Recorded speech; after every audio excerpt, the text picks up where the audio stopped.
Almost every creative in her early career told her the same thing: you should quit. Not because she wasn't talented, but because her body didn't fit the mold. And what she did next is the part that every creative needs to hear. Every creative knows this moment when the world tells you you're not the right type, and the question becomes, do you shrink or do you evolve? Oh, no, no.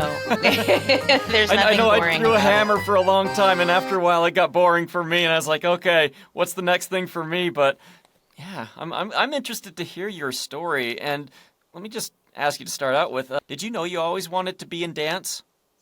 Yes, I would say I took my first dance class when I was about 8, and I was immediately like positive that that was what I was going to do for my life, and I really never turned back away from it.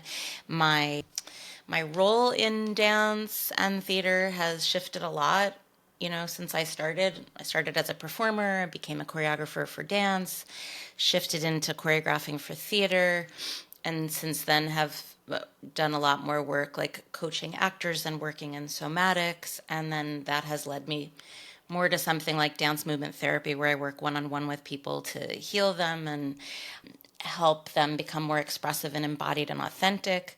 And somewhere along that line, I wrote a book which is coming out in June about creativity and the creative process. Awesome. So I guess it's hard to get bored with something when you keep evolving in that field. And it sounds Yeah. now when you were younger, did you was there a specific genre of dance? Because I know there's a few different styles, and I know what kind of style I've seen on your website and things. But Which is not what I would have said when I was younger. No, I wanted to dance with Janet Jackson and Madonna when I was young, obviously. Before I went to college, I was definitely a jazz dancer, and I wanted to be in music videos. It was 1989.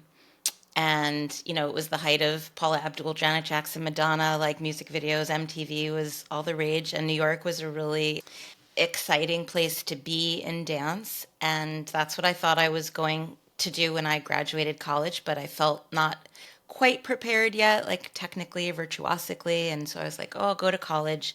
I was also a bit of a nerd, so I wanted a college degree anyway. So I went to college, I majored in dance and English. And then, of course, while I was at college, I got weird and came back and was like no longer wanted to do commercial dance and, wanted to do the weirdo stuff. And I've only really gotten weirder over the years. I like weird. Weird's good. Yeah. So I guess would you call that being something of a was there a hurdle there that kind of made you want to go more towards the weird versus the I guess popular, or how would you put that?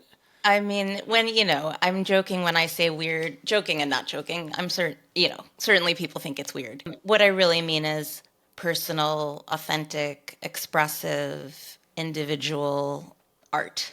Okay.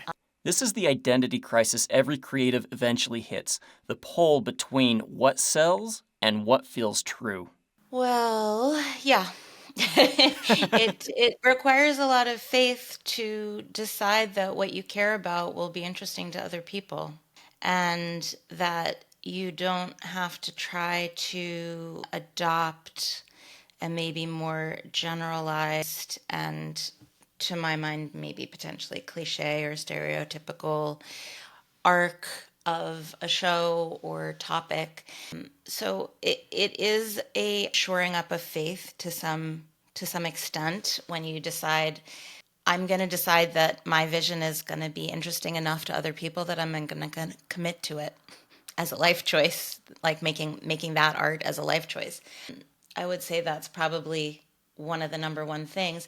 Of course, there are things you can learn about art making, which you certainly know from screenwriting and filmmaking, that are like standards of care for the genre, meaning you don't have to do dialogue the way everyone does dialogue, but probably somebody's going to speak in your, like there are Yeah, there are yeah. standards, and like there are ways in which the phrasing of dialogue is going to have a more or less satisfying arc to it, and there are some tenets about that. And that's true for all of choreography, even the most personal work. There's an exertion recuperation cycle. Like it can't just be, full throttle, high octane the entire time, or actually you'll start to hypnotize people. As that may sound oxymoronic, but like so much of the same thing, people get lulled, right? You Yeah. need an ebb and a flow. You need an exertion recuperation cycle for the audience. So, learning things like that, even within your very personal work. And here's where her story hits the part we don't like to admit. Sometimes the system really is rigged. What's been maybe one of the hardest things you've had to go through during your journey? There have been a lot of them. I feel like as a choreographer, before I transitioned into theater, I was in the dance world proper. And I think it's still somewhat like this, but definitely in that period of the like early to mid 2000s, it felt like there were a few, like 5 or 6 artists who were the golden children in the dance world. And it just felt like their careers like propelled, and they got every grant and every commission, and it was like them. And If you ever felt like you're doing everything right and still not getting traction, you're not imagining it. Some industries reward conformity, not creativity. Hey guys, I just want to jump in for a quick second here and let you know about a friend of mine over at Escape the Clock podcast. I was recently a guest on his show, and if you want to check that out, check out the link in the description below, and I will help you find that podcast. It was pretty awesome. Back to our show. But here's the twist. The people who don't fit the mold are the ones who end up changing it.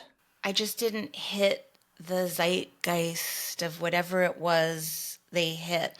And I liked their work, but it wasn't the work that I wanted to make. And it did feel like a little bit like I had been born into slightly the wrong era in the dance world.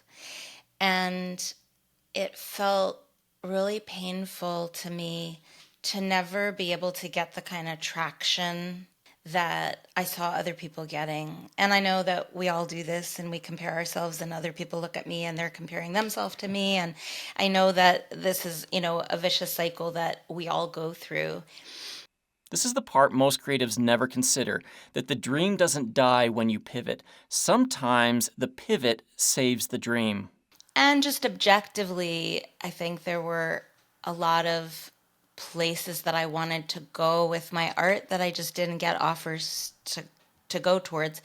And it was in part why I eventually shifted into theater, because the model in the dance world of working for a year or 2 years or 3 years on a show and performing it for a weekend and doing all of this fundraising and funding the whole thing yourself was just felt kind of grief riddled at a certain point and unsustainable. And this model in theater where you rehearse for 8 to 12 weeks and then perform for, I had a show that ran for 2 years in New York, and then it ran at a bunch of other theaters for a few months apiece. And, so all told, that show probably ran for like 4 years all over the country. And it was, it was really relieving. And in theater, I don't have to do the fundraising. I don't have to write the program. I get to like come in and do my art, and I don't have to do the administration behind it, and I don't have to fund it. And so that has been a really nice shift for me. And I do miss, and I have started also directing, because I do miss being able to be the brainstormer. And some directors get really collaborative with me, and I love that. And some directors are like, here are your days, and this is your section, and that's all I want your opinion on. And that's fine. I'm happy to come in and do those as, like gigs, but places where I get to have a voice in the process and be part of the team are much more joyful for me. This is the financial trap creatives fall into, confusing the format of their art with the identity of their art. You can change the format and keep the soul. And here's the part that flips the whole conversation on its head. Yeah. There's a book by Ben Shahn called The Shape of Content. And in that book is a chapter called The Biography of a Painting.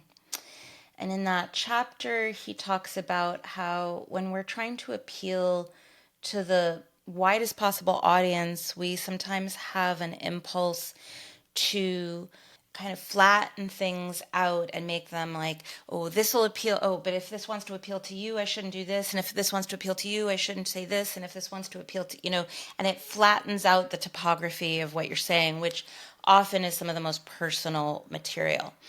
And he suggests in that chapter, and I read that probably 20 years ago and it has stayed with me since, that the absolute most personal material is the most universal. Because when we get down to the most personal material, we're talking about how grief felt to me, or how joy or ecstasy feels to me, or how love feels to me. And of course, those are the things that everybody, every culture is probably going to experience at some point.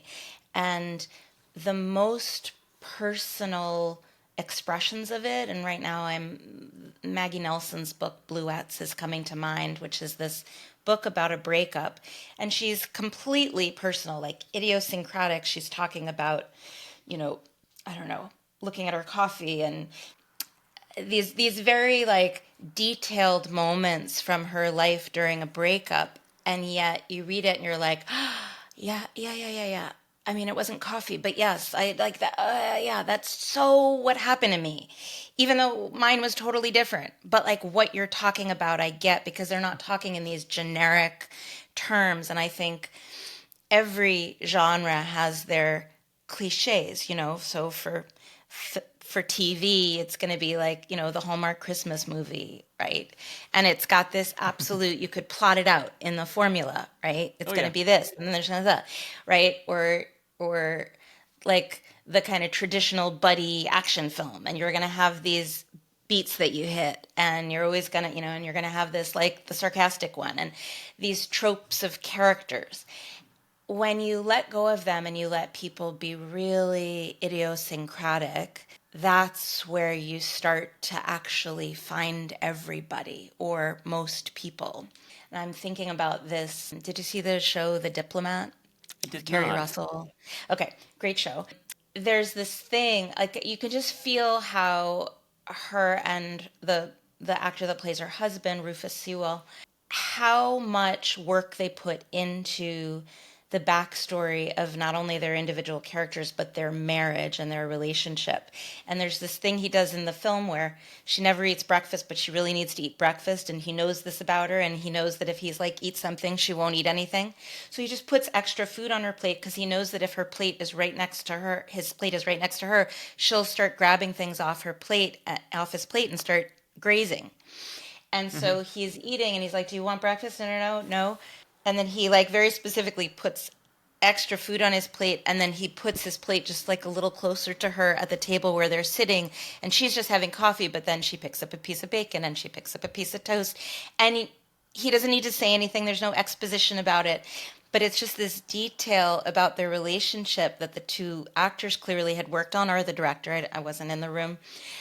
And it just makes it so lived, so authentic. And, yeah, me and my partner don't do that particular thing, but I recognize the thing. Even though that wasn't our thing, I'm like, oh, yeah, that thing where you know each other, you don't have to talk about it. It becomes embedded in your relationship. This way that you take care of each other just becomes this backbone of your relationship. And it made their characters so believable, and those are the kind of things where I feel like when you make that investment in detail and real personal expression, I think that's where you really find the most people.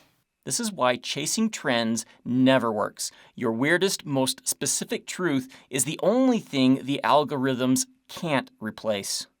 Well, I mean, almost everybody in my early dance career told me to quit dance. That seems like terrible advice, given that we're sitting here and I'm 53 and have you're spent you're, you're most of going to my end up working fast food the rest of your life if you're a yeah. dancer.